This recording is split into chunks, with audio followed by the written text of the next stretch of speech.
Amém? Irmãos, eu convido você a abrir comigo em 2 Coríntios capítulo 3. Se você puder abrir, abra comigo. Nós já iremos ler uma porção.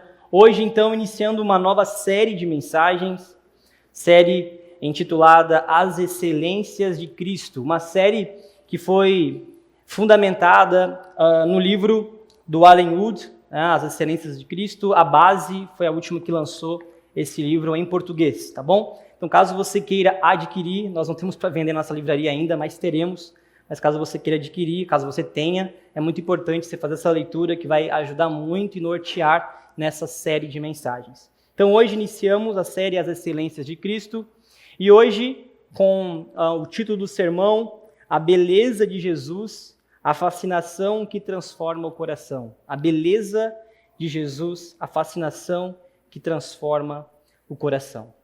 Irmão, se você abriu em 2 Coríntios 3, eu queria ler somente com vocês o verso de número 3. 2 Coríntios 3, verso 3. Nós temos uma realidade na qual Paulo está falando a respeito dos cristãos genuínos. E aqui eu gostaria de iniciar a mensagem dessa noite trazendo uma reflexão sobre todos nós. Em 2 Coríntios 3 diz assim: sem dúvida, vocês são uma carta de Cristo, que mostra os resultados de nosso trabalho em seu meio, escrita não com pena e tinta, mas com o Espírito de Deus vivo, e gravada não em tábuas de pedra, mas em corações humanos. Amém. Irmãos, esse pequeno versículo, eu diria que ele é gigante em questões e possibilidades de serem desenvolvidas hoje, mas esse versículo traz para nós a ideia de que somos cartas escritas por Cristo. E eu gostaria hoje de pedir licença ao Paulo, licença a você, e trocar a palavra carta por sermão. Somos nós sermões ou pregações escritas pelo próprio Cristo. E aqui Paulo vai utilizar que é o próprio Espírito que, de alguma forma, grava isso, e não grava em tábuas de pedra, mas grava em corações humanos. A reflexão que eu queria trazer para você nessa noite é a respeito de: se o mundo está assistindo às nossas vidas, e as nossas vidas agora como uma grande e bela pregação, que pregação eles estão assistindo? Se pudesse hoje sintetizar a sua existência até aqui em uma pregação, e Paulo diz que é uma pregação escrita pelo próprio Cristo, uma carta viva, o que o mundo estaria lendo? O mundo estaria lendo uma pregação sobre fé, uma pregação sobre perseverança. O mundo estaria vendo ou observando uma pregação sobre desilusão, pecado. Paulo vai dizer que nesse contexto ao qual ele está ministrando para a igreja de Corinto, há ali homens e mulheres verdadeiros, que realmente estão desenvolvendo uma vida de contemplação de quem Cristo é. Ou seja, para Paulo, existem homens e mulheres que, mesmo em grandes dificuldades, pecados e em alguns momentos oscilação de fé, são homens que podem ser lidos pelo mundo e, ao serem lidos, serão cartas vivas de Cristo. Homens que impactam, mulheres que impactam com a sua história. Eu creio que nós estamos começando o ano, nós estamos no início do primeiro culto do ano. E triste falar, mas o primeiro dia do ano, 1º de janeiro de 2025, eu estive ministrando em um velório. Primeiro dia do ano, eu ministrando em um velório. De um adolescente de apenas 16 anos que morreu afogado no Rio Piraí. Estávamos reunidos em família espiritual, né? Todos foram convidados. Que bom aqueles que foram, aqueles que não foram perderam. E nós estávamos juntos, rindo e partilhando alegrias, esperando o momento da virada, enquanto recebemos a informação de que esse jovem, que de alguma forma desenvolve uma atividade no Projeto Pelas Ruas, veio a falecer, veio a óbito. Estava comigo a Thaís, a Bela, está lá atrás. Fomos para o velório no dia 1º. Chego lá e encontro talvez a cena mais triste da minha vida. E olha que eu já fiz alguns velórios, mas talvez foi o momento mais triste da minha vida. Eu vi uma mãe desesperada, um pai desesperado, mesmo eles contendo talvez a dor e falando bem quando questionados, mas havia muita dor ali. Era apenas um jovem de 16 anos, no início do ano, onde estavam em alegria, agora estão numa casa repleta de tristeza. Mas de repente eu começo a ministrar, e enquanto eu começo a ministrar e falar algumas palavras acerca do Evangelho, da esperança que temos numa vida além daqui, e tento trazer algumas palavras de conforto, em algum momento a mãe começa a falar bem do filho e características do filho. E ela, de alguma forma, parou até mesmo a minha pregação. E de repente ela começa a conversar comigo pregando. Ele era um menino muito bom, ele me obedecia, chorando. E de repente o pai se levanta e começa a falar de características boas do Gabriel. E de repente eu continuo a falar e começa a se levantar pessoas querendo falar coisas boas desse menino.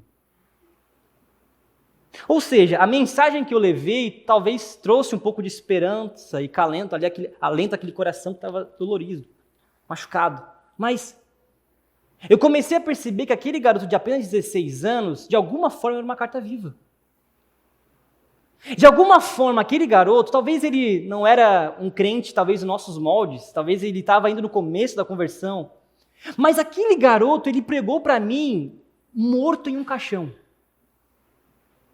Porque a vida dele começou a falar, ele começou a pregar mesmo morto, mesmo com a boca fechada, e ele dali, ele não voltou à vida. E olha que eu pensei em orar pelo ressuscitar, eu falei, será que eu oro, Senhor? Eu orei baixinho, a minha fé foi ausente, mas ele começou a falar comigo. E as pessoas se levantando, e de repente uma pessoa se levanta, uma tia, um amigo, pessoas pelas ruas se levantam para falar, e eu começo a ficar comovido com aquilo. Realmente foi o velório mais triste, mais feliz da minha vida. Porque esse garoto, ele talvez nunca tinha lido ou entendido o que Paulo fala sobre cartas vivas, mas ele foi. Ele se tornou uma, e isso ficou ecoando no meu coração desde o dia 1º. Porque eu fiquei me questionando, será que se hoje eu venho a óbito, sempre falo, Nicole, os livros são meus, se alguém pegar nos meus livros, olha, eu volto do além, mas eu digo, será que se hoje, eu levo você a essa reflexão, será que se hoje nós viéssemos a passar para o outro lado, ir ao encontro no seio de Abraão, encontro com Jesus, será que realmente as pessoas se levantariam em meio ao velório e começariam a falar palavras de bênçãos, de alegria, de como a gente era bom, de como a gente era incrível? Ou talvez não, são questões que levam a gente a uma reflexão. Quando pensamos nisso e entendemos, talvez, o quanto a vida é frágil, como nós não temos controle de realmente nada nesses dias, nessa vida, nada. Eu comecei a me preparar para a pregação de hoje. Enquanto eu me preparava para a pregação de hoje, aquela cena do velório, ela vinha à minha mente e vinha e ia. Eu comecei a observar que talvez aquele garoto, mesmo em sua simplicidade e carências, ele conseguiu encontrar a beleza de Cristo. Aquele garoto, mesmo em meio à sua vida tão breve e passageira, de alguma forma ele encontrou a beleza de Cristo, porque todos falavam do quanto ele era alegre, de quanto ele trazia vida, de como ele era educado, de como ele era incrível. Por isso, se nós hoje sabemos que a beleza de Cristo é a única, ou a presença de Cristo é a coisa mais necessária para nós nesses dias, a pergunta que fica para nós nesse começo de sermão é: será que nós podemos perder essa única coisa necessária? A segunda pergunta é: seria possível perder a única coisa que satisfaz todos os nossos desejos? Tem uma canção que nós entoamos aqui vários domingos, que em uma parte do refrão diz assim: qual a beleza que existe em ti? Eu não vou cantar para não acabar com o sermão. Qual a beleza que existe em ti que eu ainda não vi? E parece uma pergunta tola. Qual a beleza que existe em ti que eu ainda não vi? E depois a resposta traz a canção Cristo. Cristo é a resposta para todos os anseios de nossa vida. Encontrar Cristo não é somente um encontro após a morte, mas um encontro agora, real, uma contemplação de quem Cristo é, deve ser para nós o nosso maior desejo, a única coisa necessária. Porque sabemos realmente, eu creio que todos aqui sabem, todos que vão assistir essa pregação depois, de que Jesus é o único caminho, a verdade e a vida. Nós sabemos que não existe outro meio, outro método, outro modelo senão Cristo. Agora, se sabemos disso, por que será que em alguns instantes nós retiramos os nossos olhos de Jesus?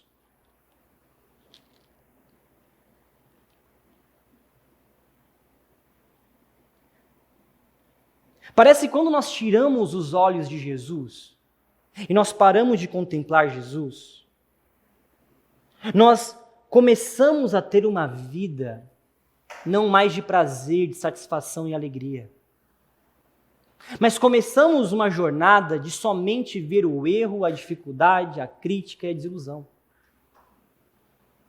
Eu quero que você não experimente isso, porque eu sei que aqui na comunidade não existe isso, mas fique uma semana sem orar direito. Fique um mês sem ler as Escrituras. Eu espero que ninguém esteja vivendo isso. Você vai perceber que o seu coração, os seus olhos, as intenções do seu coração começam a mudar. Você começa a perceber que a linha tênue entre a vida de santidade e o pecado parece que ela se vai, a película é retirada. De repente você se vê em pensamentos que você não deveria ter, em atitudes que você diz hoje condenar. A grande realidade é que quando nós tiramos os olhos de Jesus, quando nós tiramos os olhos da contemplação de quem Cristo é, nós estamos trilhando um caminho de morte. E o caminho de morte, ele começa quando nós não temos mais uma vida que traz vida a outros. E é por conta dessa realidade que nós nos tornamos alguém extremamente crítico e não conseguimos ver nenhum certo tipo de qualidade em alguém.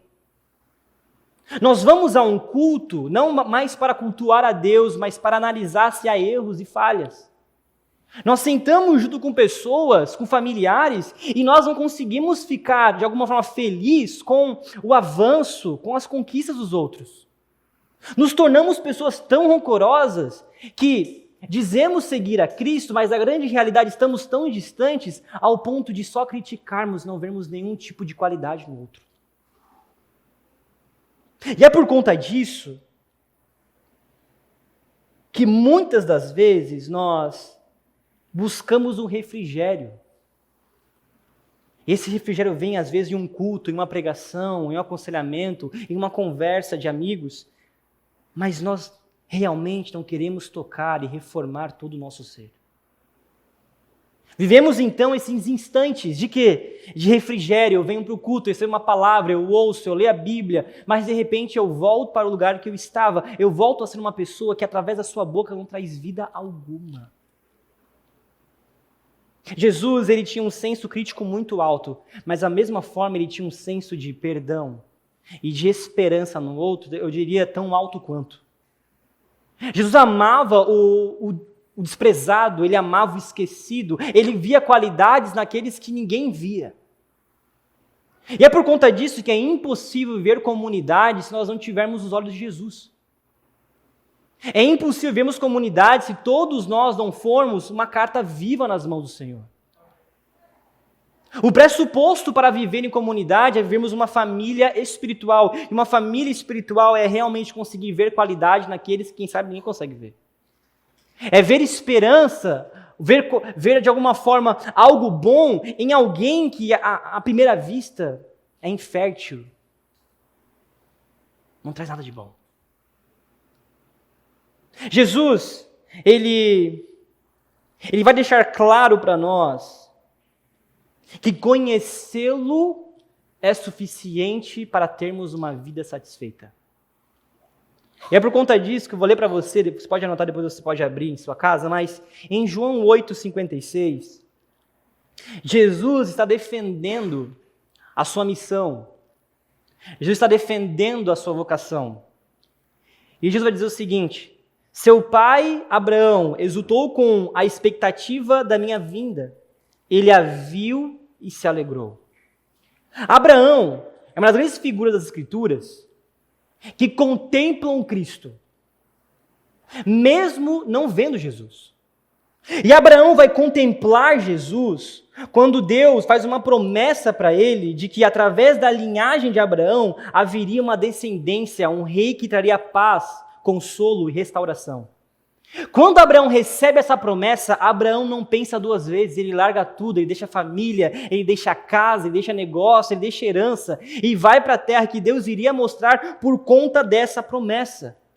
A promessa sobre Abraão é a promessa que traz a ele uma alegria, afinal, através da linhagem dele, esse rei, Jesus, viria ao mundo. Para Abraão, presta atenção nisso, para Abraão foi suficiente uma promessa. Para Abraão foi suficiente uma revelação a respeito do Cristo que viria. Para que ele não somente mudasse toda a sua vida, mas mudasse até mesmo a forma como ele via a vida. Jesus, em João 8,56, diz que Abraão se alegrou. Abraão se alegrou a respeito da promessa do Cristo. E é por isso que nós podemos aqui utilizar de vários personagens bíblicos. Moisés viu Jesus, o rei que viria. Josué, ele caiu diante da majestade do comandante dos exércitos celestiais. Ou seja, parece que contemplar Jesus é suficiente para mudar todas as coisas. A mulher do fluxo de sangue, ela achava que precisaria tocar Jesus, mas a grande realidade é que ela nem precisaria tocar. Mas ela toca por uma ação de fé. Mas antes de tocar, ela é ministrada e ela contempla quem Cristo é ao ponto de entender que Ele é santo, Ele é o Messias. Ou seja, dele traz vida, Ele traz restauração. Se eu tocar talvez a veste, eu serei limpa e curada dessa minha dificuldade. Logo, irmãos, o que as Escrituras deixam claro para nós é que para que nós venhamos a ter uma vida cristã, é necessário, portanto, ter uma vida primeiramente de contemplação. Quer ter uma vida satisfeita, uma vida de alegria, primeiro aprenda a contemplar o Cristo. Aprender a contemplar o Cristo é o primeiro estágio para uma vida de alegria e satisfação. Agora, a pergunta que fica, e que eu tenho falado tanto nesses dias é, será que nós somos pessoas satisfeitas? Ou será que ainda estamos vivendo nos moldes da vida mundana, na qual parece que há um anseio implacável de conquistas, de coisas, de adquirir, e nós nunca estamos satisfeitos. Se você conversa com alguém que não é plenamente satisfeito na vida com Cristo, significa que talvez essa pessoa nunca teve um encontro genuíno.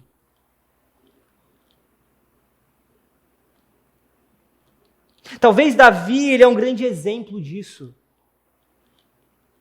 Davi, ele foi um rei, e esse rei, ou talvez um dos maiores reis de Israel, no qual ele observou, e ele adorou a Deus, e ele pôde então dizer em um dos seus salmos, Salmos 27,4, um salmo que norteou 2024 nossa comunidade, que diz assim: a única coisa que peço ao Senhor, o meu maior desejo é morar na casa do Senhor todos os dias da minha vida, para contemplar a beleza do Senhor e meditar em seu templo.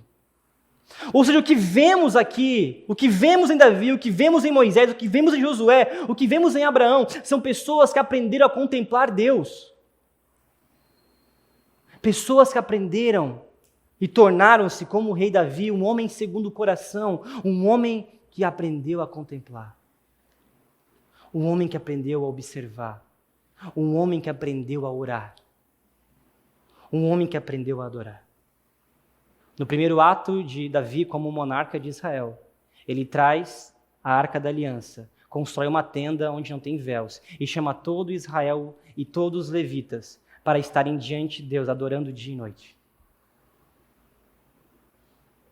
Davi entendeu que a vida, ela sim tem várias facetas que nós precisamos trabalhar, conquistar, gerenciar, mas a grande realidade é que nós precisamos aprender a contemplar. Uma vida que não é contemplativa é uma vida carente. Carente de grandes coisas. Então voltamos à pergunta inicial. Sabemos que Jesus é o único caminho. Sabemos que Ele é o único eficiente para, de alguma forma, tirar de nós esse vazio existencial. Modificar os nossos olhos. Modificar nosso coração. O problema é que nós temos grandes distrações. E aqui, eu peço licença a vocês, mas será uma crítica muito contundente a esses dias. Até o Pedro chorou. Nós sabemos que encontrar e contemplar a beleza de Cristo é o único caminho. O problema é que nós somos facilmente distraídos. E distraídos por conta da vida. Nos foi dado e oferecido um abraço daquele que é perfeito. Mas o inimigo de nossas almas continua nos afastando da contemplação, com carinhos passageiros e falsos. Segundo até mesmo Alan Wood, ele vai dizer o seguinte: facilmente caímos na sedução de novidades oferecidas por homens, através de ensinamentos práticos que nos deixam anestesiados e se tornam apenas aplicações superficiais e passageiras de uma verdade tão maior e eterna. Somos, então, consumidos em consertar-nos, em consertar a nós mesmos. Ignoramos a resposta ao nosso desejo mais profundo, o conhecimento de Deus, e buscamos querer somente nos consertar. E é por isso que Tozer, talvez da sua brilhante obra, O Conhecimento do Santo, ele inicia o seu livro dizendo: o que vem à nossa mente quando pensamos em Deus é a questão mais importante a nosso respeito. E a grande realidade é que nós estamos vivendo o tempo de queremos nos consertar. E nós queremos nos consertar com ferramentas humanas. Esse talvez seja o grande erro dessa geração. Nós queremos nos consertar com ferramentas humanas. E aqui, continuamos com a crítica. Olha que interessante. Muitos dos sermões e materiais de estudos hoje são direcionados sobre como lidar com a depressão, com a ansiedade, com o vício, com o exagero, com uma dieta não saudável, com um casamento não saudável, com as inseguranças, com o medo, com a rejeição, com o estresse. Nós observamos e bebemos de sermões sobre questões políticas oportunas, e as necessidades humanas são abundantes, mas raramente os sermões das igrejas são focados na pessoa de Jesus, aquele que é a resposta para tudo aquilo que precisamos vencer da condição humana. E, gente, é isso a grande realidade. Nós estamos buscando nos consertar. E por buscarmos nos consertar, nós queremos modificar tudo que somos. Então, não está legal a beleza externa, nós vamos fazer algo. Não está legal, quem sabe, o trabalho, você vai desejar se consertar. Não está legal o casamento, você vai, de alguma forma, buscar ferramentas. E nós começamos a observar o quê? Um amontoado de pessoas que faz curso sem parar e que, depois de um dia de procrastinação, o dia inteiro rolando uma tela do TikTok ou do Instagram ou do YouTube, ela para por 10 minutos para ver sobre marketing digital e acha que aquilo foi suficiente para estudar e agora vai mudar a sua vida. Nós pagamos milhões de reais para assistirmos homens falando sobre vida de sucesso, mas a grande realidade é que nós queremos mudar facetas da vida, mas não a vida por completa. Nós queremos nos consertar em partes. Em partes, ou seja, eu vou agora organizar minhas finanças, então eu preciso agora ouvir alguém que é rico e milionário e agora eu quero um caminho para isso. Não, agora eu preciso, de alguma forma, arrumar meu casamento, eu vou ouvir alguém que tem um casamento perfeito e que vai me dar ferramentas para isso. Mas nós não estamos voltando em nenhum instante para o Cristo. Então vamos de métodos em métodos, vamos de curso em curso, vamos de pessoa em pessoa, de mentor em mentor, vamos de mentorias em mentorias e não percebemos que a única forma de nos consertar não é através de ferramentas que são acessíveis a nós, senão o próprio Cristo moldando novamente o vaso que está quebrado. Esse desejo desenfreado de autoconserto tem levado você a perder a sua vida. Porque de repente você quer, aprender algo, você compra um livro. Isso é interessante. Quem sabe você fez isso no Natal. Você comprou um livro sobre um tema específico, você leu o primeiro capítulo. E de repente esse livro que mudaria a sua vida está na prateleira. E de repente você compra um curso que vai mudar a sua vida financeira. E você faz esse curso e você percebe que talvez aquele cara ganhou dinheiro porque você comprou o curso dele. E você percebe que a sua vida não avança. Você percebe que você continua o mesmo. Então, de repente, você agora, ao invés de consertar quem você é, você não aceita mais a sua aparência. Não estou dizendo que você não tem que ter uma vida saudável, mas você não aceita a sua aparência, você não aceita como você é e você quer modificar tudo. Mas a grande realidade é que talvez o seu coração está corrompido. Talvez o ídolo do seu coração, talvez seja a beleza, talvez seja a sexualidade, eu não sei. Mas o que estamos propondo, portanto, É que o Senhor, Ele deseja nos consertar, e Ele morreu numa cruz para nos consertar, mas com ferramentas divinas. E para que Ele possa fazer isso, nós temos que parar de buscar desenfreadamente nós próprios nos consertarmos. Pare, agora. Relaxe, respire.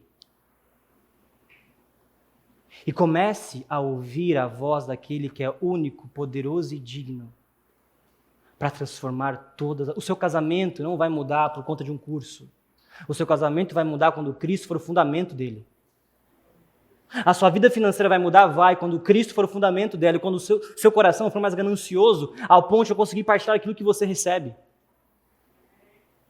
A sua vida, talvez, relacional com amigos, vai mudar quando você começar a ser um ombro amigo que ouve, que se alegra com os que estão alegres e que chora com os que choram. Cristo precisa mudar o fundamento da nossa existência. Enquanto o fundamento não for alterado, continuaremos a ser homens e mulheres que não possuem conserto. Mas eu acredito que o Senhor está levantando homens e mulheres nessa geração, como Alaúde fala, que são como o profeta João no deserto, que estão se preparando e preparando outros para o rei que está vindo. Irmãos, é isso que deveria ser o centro de nossa existência nessa terra. Nos prepararmos para a vinda do rei. O rei está vindo para ajustar as coisas. O rei está vindo para governar de forma presente, física, real o seu reino. Ele está vindo. A nossa missão, como fala Jesus em Mateus 28, a grande comissão, nada mais é do que nos prepararmos e prepararmos outros para a vinda desse rei. O problema é que hoje as pregações têm sido pautadas em uma aplicabilidade e você quer uma pregação com aplicabilidade. Não estou dizendo que pregações não têm que ter aplicabilidade, eu diria que quase todas as pregações têm uma aplicabilidade real. Mas nós queremos algo prático, nós queremos ouvir, não, o que eu faço? Pastor, o que eu faço para mudar a minha vida? Lê esses livros, faz essa oração, dá o dízimo, e não é assim. Quando nós iniciamos a Mosaico, eu já disse isso em vários momentos aqui, eu achava que uma boa teologia mudaria a igreja. Percebo que não. Percebo que não já há algum tempo. Boa teologia não muda ninguém. Porque enquanto a sala de teologia está cheia, a sala de oração está vazia. Porque queremos nos autoconsertar. Queremos mudar a mente. Né? Eu preciso entender mais de teologia e de Bíblia. Ok. Mas você ama Jesus? Não sei, mas eu quero conhecer. Eu quero ter conteúdo sobre Ele. Tornamos Jesus e levamos para Ele para um laboratório. Nos tornamos cientistas de Deus.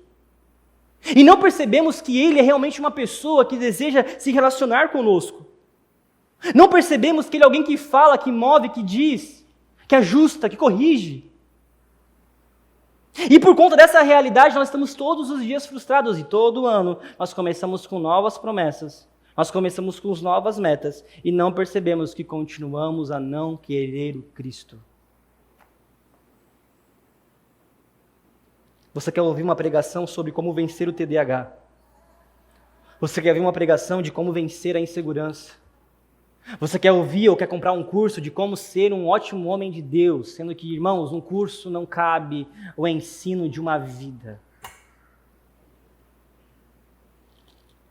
Cristo, Ele é o poder e a soberania de Deus, 1 Coríntios 1. Ele é o resplendor da glória do Pai, Hebreus 1. Ele é o verbo que se fez carne, João 1. A plenitude da divindade em forma corporal, Colossenses 2. Ou seja, Jesus é o único Deus, o único meio, o único modelo que nós precisamos seguir. E é nele que precisamos, nesses dias, nos agarrar. Nos agarrar a Ele.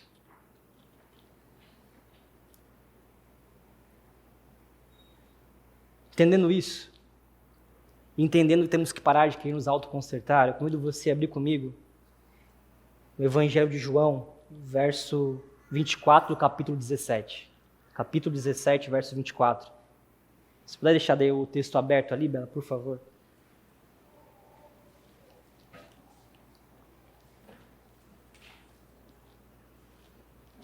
Andamos por as partes da Bíblia, entendemos que não podemos nos autoconsertar. Precisamos do Cristo. Isaías 17:24 diz: Pai, quero que os que me destes estejam comigo onde estou. Então eles verão toda a glória que me deste, porque me amaste antes mesmo do princípio do mundo. Irmãos, esse versículo, nós podemos tirar dele várias lições, mas eu gostaria hoje de tirar 3 preceitos. 3 preceitos a respeito do que Jesus está dizendo. Entendemos, portanto, que com ferramentas humanas nunca vamos conseguir nos consertar. Maravilha. Precisamos do Cristo. E se precisamos do Cristo, precisamos também entender o que Cristo deseja de nós. Porque se nós o amamos, nós queremos o seguir. E se nós queremos o seguir e Ele nos convida a isso, Ele também tem sobre nós alguns desejos. O primeiro desejo de Jesus, segundo o que lemos ali: Pai, quero que os que me deste estejam comigo aonde estou. O desejo de Jesus, realmente, ele fundamenta o nosso ser em um projeto para o qual fomos criados. Somos uma criatura feita por Deus e para Deus. Nós somos criados à imagem e semelhança de Deus, ou seja, temos a capacidade para nos comunicarmos com Ele. Agora, pasmem nesse momento. A glória de Deus não é simplesmente dada para repousar sobre nós, como nos anjos. Ela deve habitar em nós. Somos, então, como Alan fala, quadros criados para abrigar a própria presença do Deus vivo e para refletir sua glória nos níveis mais profundos e nas formas mais dinâmicas da vida. Ou seja, Jesus vai dizer que o primeiro desejo dele é estar conosco por toda a eternidade. Ele diz para o Pai: Pai, por favor, aqueles que o Senhor me deu, que eles estejam comigo sempre, por onde eu for. E aqui está a grandiosidade que é a criação do homem. Porque nós somos criados abaixo de Deus, mas acima dos anjos. Ou seja, nós somos criados pelas mãos divinas, não somente para repousar sobre nós a glória, mas para habitar a glória ou a divindade de Deus em nós. Nós somos uma criatura diferente das outras criaturas de Deus. Porque Deus sempre desejou um relacionamento profundo conosco. A pessoalidade, a comunicação, o desejo de criar um relacionamento, intimidade. E essa realidade que Deus nos dá e nos faz possível é o desejo dele. Deus nunca desejou ser um Deus somente transcendente. Ele sempre desejou ser um Deus imanente, presente, palpável, real, que é possível trocar-se uma ideia, que é possível ouvir, que é possível ser modificado. E é por isso que Jesus fala que a vida eterna não é outra coisa senão conhecer a Deus. Vida eterna, portanto, ela não é, eu já falei isso várias vezes, não é uma quantidade de tempo infinito. Irmãos, uma quantidade de tempo infinito sem a presença de Deus é o mesmo que o inferno. Você ter uma vida com tempo infinito sem a presença é o mesmo que você viver em um inferno. O que Jesus diz, a vida eterna é conhecer a Deus. Ou seja, quando nós o conhecemos, quando nós contemplamos a sua beleza, quando nós entendemos que mesmo caídos no pecado, nós somos criados para um relacionamento profundo com Ele, nós temos então a compreensão de que vale a pena segui-lo. Nós temos a compreensão que vale a pena gastar a vida em prol de contemplar a beleza de quem Cristo é.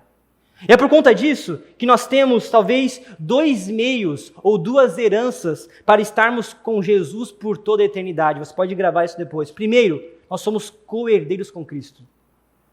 Cristo, quando Ele se entrega na cruz do Calvário, Ele, no seu trabalho na cruz, Ele nos adota através da família de Deus. Agora somos, então, filhos de Deus. Somos, então, co-herdeiros com Cristo e também governante do seu reino. Ou seja, Cristo não partilha somente a herança conosco, Ele partilha o governo. Somos nós, então, parte da aristocracia do céu. Nós somos co-herdeiros por conta daquilo que Cristo fez na cruz. E se somos co-herdeiros, estaremos com Ele por toda a eternidade. Cristo partilha da sua vida e do seu governo para que nós estivéssemos com Ele. O segundo meio de nós estarmos com Cristo por toda a eternidade é que somos chamados como igreja de noiva de Cristo. E é interessante porque a descrição de co-herdeiro pode trabalhar ou pode, de alguma forma, levar a nós ao pensamento de que somos servos de um Senhor, que somos servos de um chefe. Mas quando pensamos em noiva de Cristo, muda. Porque a grande realidade é que ser noiva de Cristo significa a intensidade do amor. A intensidade do amor que Jesus tem para com todos nós. Não é somente, olha que interessante, não é somente um amor de um co-herdeiro, de um irmão mais velho. Mas é um amor tão intenso, um amor que é comparável ao amor de um noivo com uma noiva, ou seja, um amor desenfreado. Um amor profundo, um amor inigualável, um amor arrebatador. É esse tipo de amor que temos a possibilidade de acessar. E é por isso que é interessante que o livro de Gênesis começa com o casamento. Adão e Eva. Eles se conhecem. O livro de Apocalipse termina com o casamento. A noiva com o noivo. A bodas do cordeiro. A grande realidade, portanto, é que nós somos chamados a sermos amados de uma forma muito maior do que imaginamos. Um amor tão grande, tão intenso, tão arrebatador, que se faz então possível até mesmo o noivo dar a sua vida pela sua noiva. Um amor realmente intenso e que nos leva, portanto, a não sermos somente co-herdeiros, mas amados. Em Apocalipse 27, 17, a palavra diz: o Espírito e a noiva dizem vem. Há um desejo gerado em nosso coração, pela ação do Espírito e pela ação de Jesus na cruz, que nos move a desejar esse Jesus de uma forma incontrolável. E é por isso que quando entendemos que somos co-herdeiros, podemos achar que somos melhores do que os outros. Podemos achar que temos um poder, mas quando entendemos que somos amados sem merecermos, nós nos encontramos então num lugar de gratidão. Nos encontramos em um lugar onde realmente não há o que ser dito, senão uma vida entregue aos pés de Jesus. Por isso, o primeiro desejo de Jesus para com todos nós é ser um conosco. O segundo desejo de Jesus, nós encontramos no mesmo versículo. Diz assim: então eles verão toda a glória que me deste. O desejo de Jesus, portanto, ou o segundo desejo, é que nós venhamos a contemplar a sua glória. Contemplar a glória de Jesus é sermos afetados por Ele, ao modo que somos transformados. Jesus deseja que contemplemos sua glória para a transformação. Deus está olhando para aqueles que se submetem a Ele, não simplesmente baseados no medo de irem para o inferno. Ele deseja que nós venhamos a nos encontrar com Ele em uma relação de amor. Uma relação de amor de todo o coração, alma, mente e força. O método, portanto, de Deus é projetado através de Jesus para criar duas características: fascinação e tremendo amor. Quando nós contemplamos a glória de Cristo, nós somos levados primeiramente a ter uma fascinação. Uau! Ele veio, Ele esvaziou-se, Ele caminhou como um de nós. Ele ressuscitou ao terceiro dia. Ele conversou com seus discípulos. A glória dele. Ele é magnífico. Somos fascinados. Mas Jesus não quer somente fascinação. Ele também deseja um tremendo amor. E é por conta disso que ele não deseja um amor que é somente pautado em um medo. Um amor que somente é pautado numa carência, mas num amor que vem do entendimento. Por isso, seguir a Jesus não pode ser somente fascinado por aquilo que Ele fez e aquilo que podemos fazer como seus discípulos, mas deve ser a trilha do amor. Jesus, portanto, Ele deseja que venhamos contemplá-lo por 4 razões. Primeiro, quando contemplamos Jesus, nós vemos nele a revelação total de quem Deus Pai é. Em Jesus há essa revelação. Todos os homens do Antigo Testamento estavam com grande expectativa na revelação de quem Jesus era. Os homens do Novo Testamento tiveram a oportunidade de conhecê-lo ou caminharem com quem conheceu de forma física. Nós hoje temos a graça de poder viver um tempo onde ele já veio e onde ele voltará. Ou seja, nós temos hoje a possibilidade realmente de termos a revelação de quem Cristo é em nosso coração, através da palavra, através da história da igreja, através das nossas reflexões e experiências. O segundo motivo por qual devemos contemplar Jesus é que contemplar Jesus é o fundamento da salvação. Quando olhamos para Jesus, nós conseguimos compreender então por que somos salvos. Porque realmente não merecemos. Mas quando olhamos para Ele, observamos um amor sacrificial. Contemplar Ele então nos traz salvação. A terceira razão que podemos citar a respeito da contemplação de quem Jesus é que contemplar Jesus é o primeiro meio da transformação do coração humano. Quando olhamos para a glória dele, observamos o que ele fez, quem ele tocou, quem ele transformou, observamos, portanto, que o nosso coração pode sim ser transformado. Observamos então que não existe caso perdido para Deus. Observamos que vale a pena sim segui-lo, porque esse Jesus é perfeito. E mesmo sendo perfeito e inigualável, ele se esvaziou e andou como um de nós para relacionamento pessoal.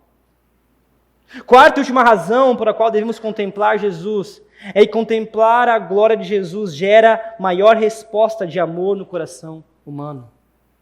Ou seja, quando eu e você aprendemos a contemplar, nós aprendemos a amar. Quando eu e você aprendemos a contemplar, nós aprendemos e paramos de reclamar. Quando eu e você aprendemos a contemplar a glória de Cristo, observamos que nada em nossa existência é imutável. Ele pode mudar tudo. Ele pode modificar todas as coisas. Somente Ele pode nos consertar. Agora, John Piper ele vai falar a respeito de Jesus e ele vai falar de uma forma que dói o coração. E eu vou ler para você. John Piper diz: quando vemos Jesus como Ele realmente é, nós o saboreamos. Olha que interessante, nós o saboreamos. Isto é, nós nos deliciamos nele como verdadeiro, belo e satisfatório. Este é o nosso objetivo. Porque duas coisas fluem dessa experiência com Jesus Cristo. Primeiro, Ele é honrado e nós somos libertos para trilharmos com alegria o estreito caminho do amor. Eu vou repetir. Ele é honrado e nós somos libertos para trilharmos com alegria o estreito caminho do amor. Largo é o caminho que leva à perdição, estreito é o caminho que leva à salvação. Piper vai formar, através do seu texto, que esse estreito caminho, que muitos dizem que é difícil, e de fato é, na verdade, nada mais é também do que um caminho do coração, um caminho do amor. Por isso, ser cristão para um cristão genuíno não é penoso. Difícil? Sim, mas não penoso. Não existe em nós uma dualidade. Será que lá fora seria a vida melhor? Não existe. O que existe em nós é, poxa, errei.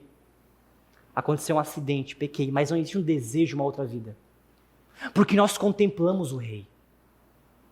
Não existe desejo de uma outra vida senão a vida de segui-lo. Logo o Papa vai dizer que esse caminho, o caminho estreito e difícil, é o caminho do amor, é a trilha do amor. Amar dói, amar machuca. Mas o amor, ele é realmente incondicional. O que Paulo fala? O amor tudo suporta. O amor é o único dom que continuará a existir por toda a existência do cosmos. A trilha do amor é o único caminho para a salvação. Não a trilha do ódio, não a trilha da autocrítica implacável. A trilha do amor. Piper continua. Cristo é mais glorificado em nós quando estamos mais satisfeitos nele. E quando estamos satisfeitos nele, somos crucificados para o mundo. Ou seja, se eu e você temos uma vida satisfeita, nós somos uma crise dentro do sistema do mundo. Quando eu e você temos uma vida satisfeita, nós somos crucificados para o mundo.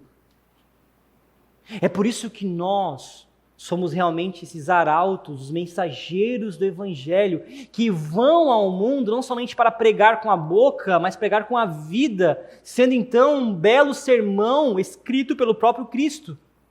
E esse sermão escrito pelo próprio Cristo fala de uma vida de satisfação. Porque se você conversa com alguém satisfeito, você se incomoda. Você já conversou com alguém satisfeito? Teste conversar. Poxa, está chovendo, né? Que bom, chuva veio, terra precisava. Que sol, né? É verdade, as plantas precisavam do sol também. Meu, que crise, né? A crise vem financeira e vai. Ah, e a política? A política muda. Ah, mas o dólar aumentou. Ah, um dia ele abaixa.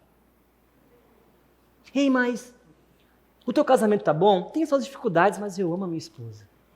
E o filho dorme? Não dorme muito. Mas eu amo ver ele acordar à noite e sorrir para mim.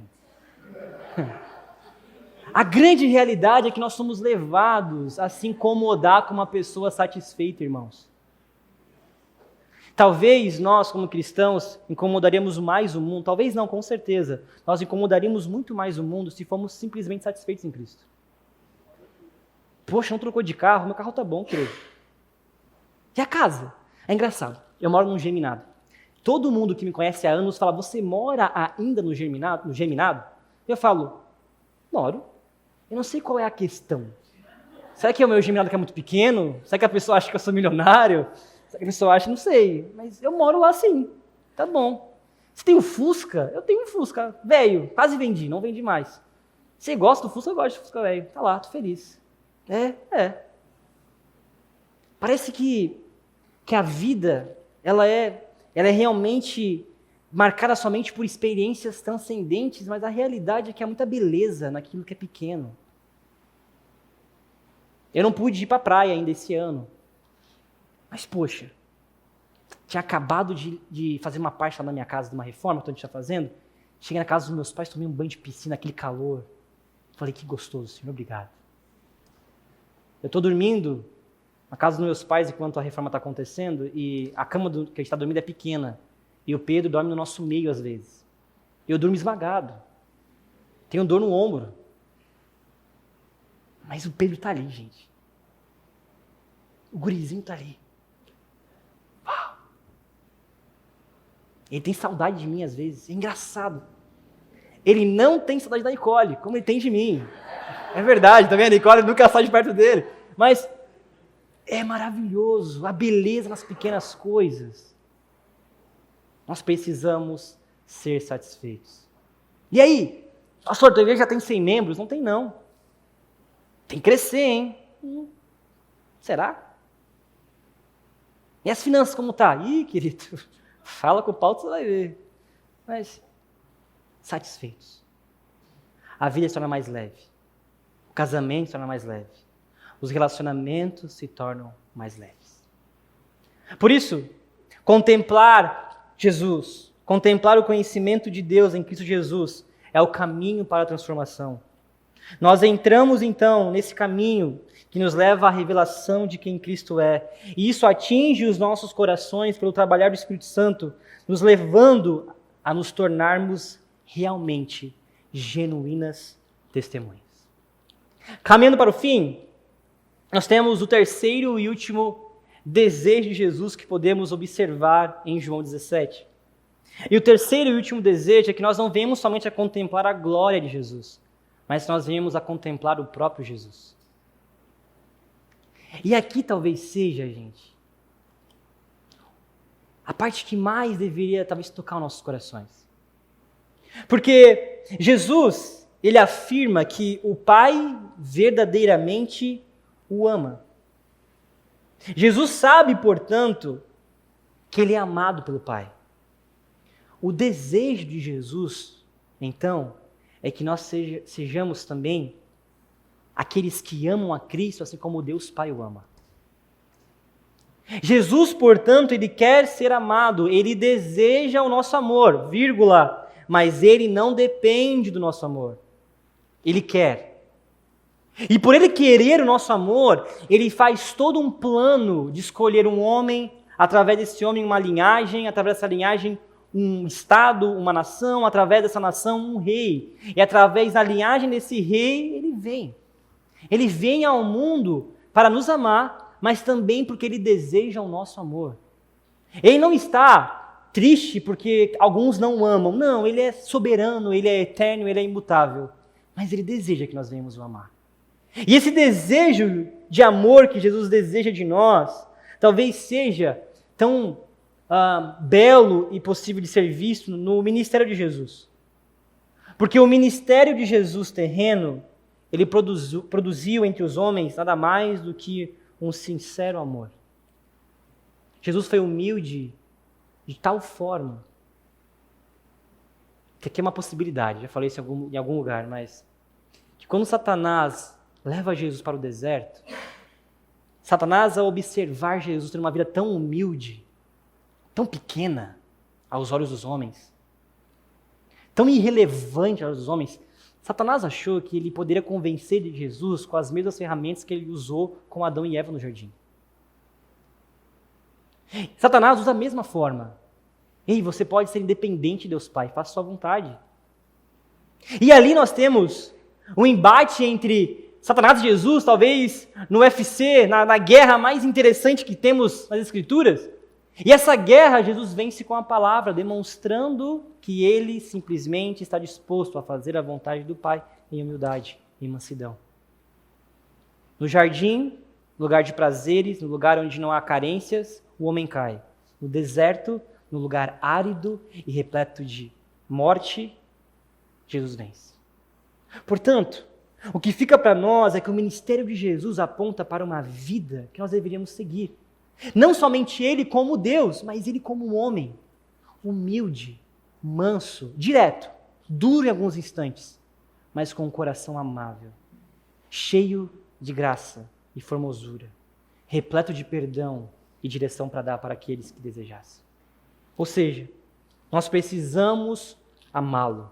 Não é à toa que Mateus 22, 36 diz, Jesus é questionado, mestre, qual o grande mandamento na lei? Jesus lhes diz, amarás o Senhor teu Deus de todo o coração, de toda a tua alma e de todo o teu pensamento. Este é o primeiro e grande mandamento. Depois sim, amaremos o próximo como nós mesmos, mas começa amando Jesus. E esse amor não é somente um amor que transcende para olharmos para a graça, mas nos leva a olhar para a humanidade. Alguém que é chamado de segundo Adão, aquele que foi perfeito, aquele que foi como um de nós.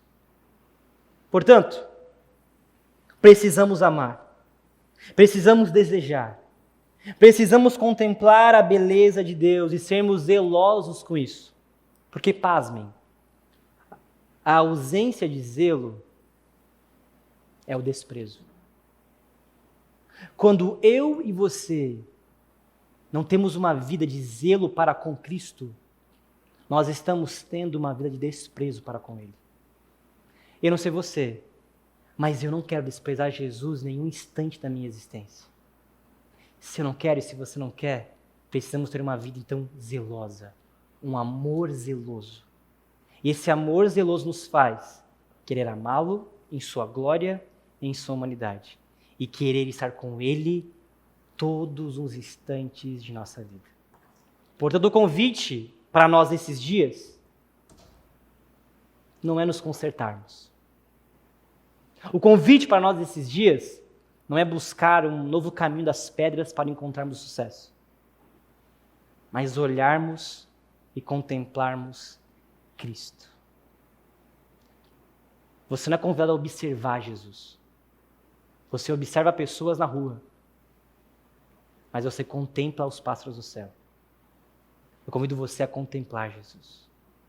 Um instante de observar a beleza, as características, e nos tornarmos, mediante sua palavra e o poder do seu Espírito, dia após dia, um pouco mais parecido com aquele que nos amou mais do que a própria vida. Amém? Vocês estão aí? Queria convidar então nós, nesse instante, a termos um instante de oração. Eu queria que, se você pode, fique de pé comigo, se a banda quiser subir, pode subir.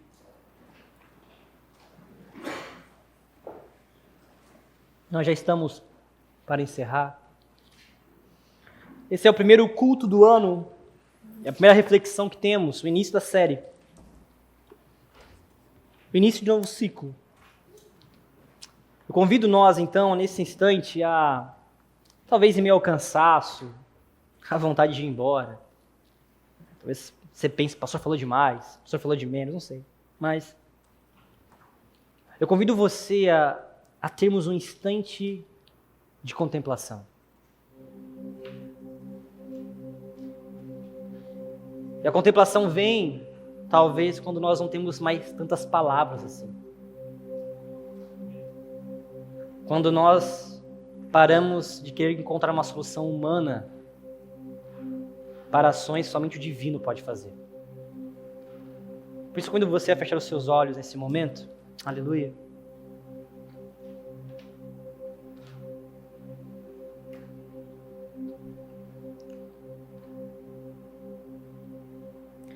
Espírito de Deus, nós clamamos para que o Senhor se manifeste nesse instante aqui.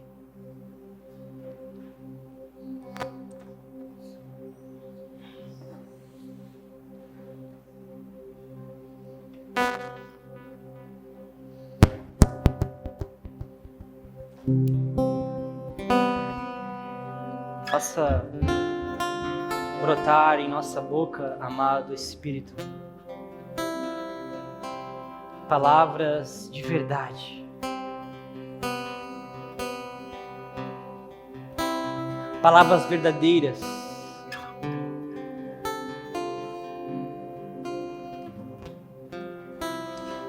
amado Espírito, toque aqueles que nesse instante precisam entregar ao Senhor algo ou alguma coisa.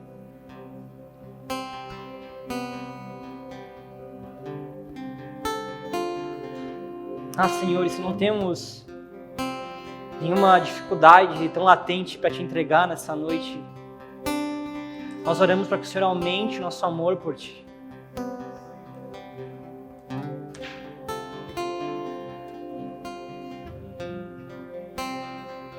Nós queremos ser homens melhores. Nós queremos avançar, Senhor. Nós queremos, de alguma forma, sermos diferentes nesses dias. Mas retira de nós toda a possibilidade de alcançarmos o sucesso, a alegria, ou amadurecimento, ou a transformação, senão através do Senhor. Por isso nós oramos nesse instante, amado Espírito.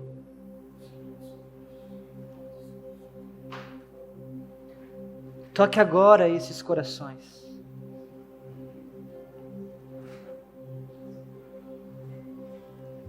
Toque agora essa mente. Troque agora, Deus, esse centro da existência que está em nós e não em Ti.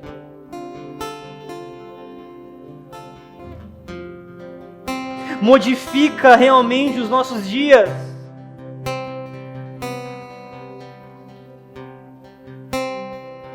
Nós não queremos mais ser os mesmos, ó amado Cristo. Nós não queremos continuar da forma que estamos. Senhor,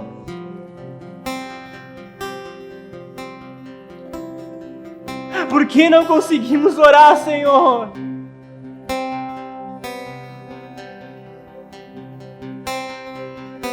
Porque a vida diante de Ti tem sido uma vida tão distante da Sua poderosa palavra. Estamos repletos de conhecimento, quem sabe até mesmo conhecimentos humanos, mas não conseguimos mais ouvir aquele que é manso e humilde.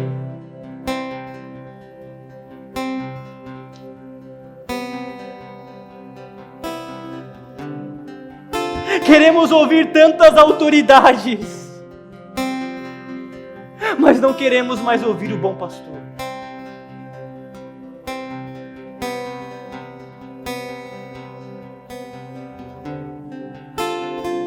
Espírito Santo de Deus,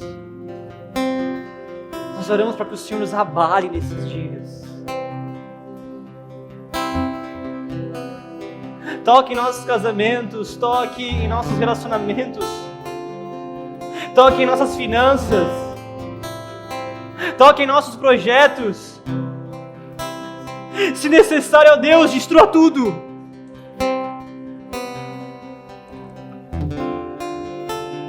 Quebre totalmente o vaso, Senhor. Mas Tu é o bom oleiro que pode refazê-lo e refazer todas as coisas novamente.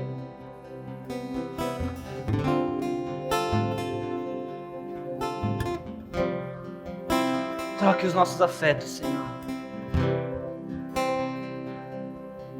Aleluia. Tua presença Aleluia. aos teus pés é